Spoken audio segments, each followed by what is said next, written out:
Hi, I'm Wendy Gardner. I think pin tucks are a really interesting feature on a garment. Use a twin needle and you can make them quickly and easily. I love the fact that with a twin needle you get different gaps between the needles, which is what this measurement is.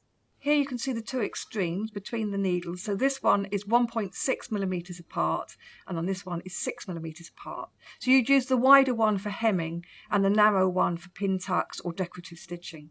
But you can also get different twin needles for different fabrics. So you have universal for woven, but you have a twin embroidery needle for your decorative stitches, metal fill for metallic threads, ballpoint for stretch fabrics.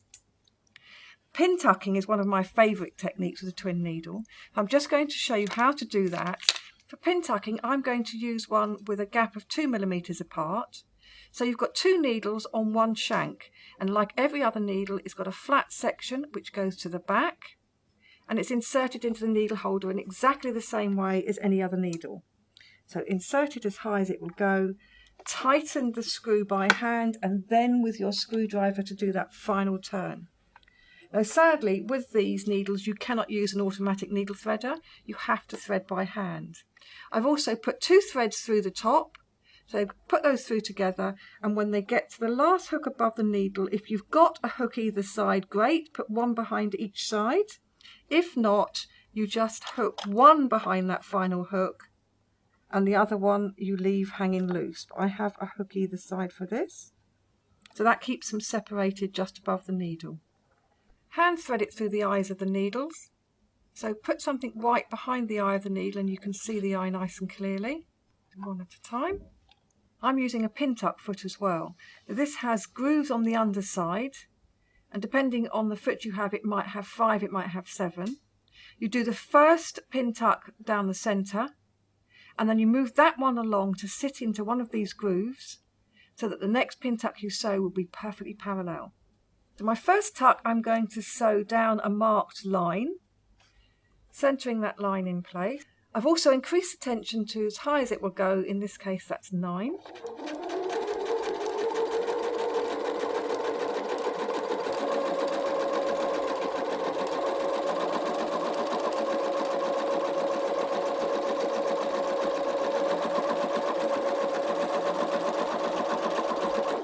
So having stitched my first tuck, I can position that into one of the grooves on the underside of the foot. So here I'm going to put it into the end groove, so I can stitch my next tuck.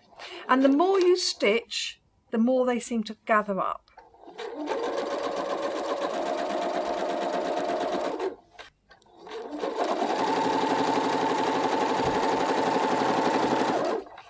Here's my finished pin tucks, which have a lovely raised fill, very delicate, very good on lightweight fabrics.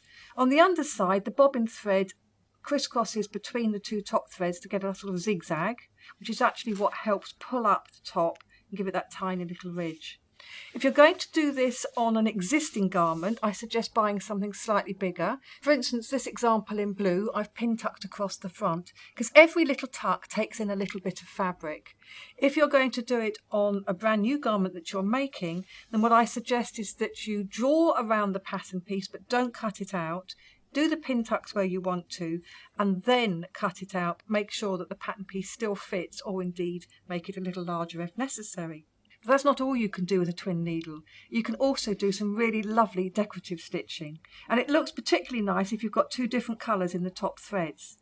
Just check with your manuals to which stitches you can use, or try it out by hand. So select your stitch, check the width. Under 5 millimeters is usually fine, and you just turn the balance wheel on the side by hand through the whole stitch sequence to make sure that neither needle touches the side of the presser foot or indeed the throat plate.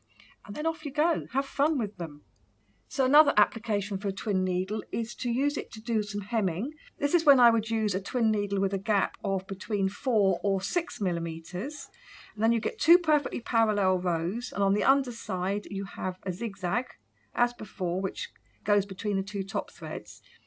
And this I would then loosen the tension so that you don't gather the fabric between the needles. So keep a selection of twin needles in your workbox and be prepared to get creative.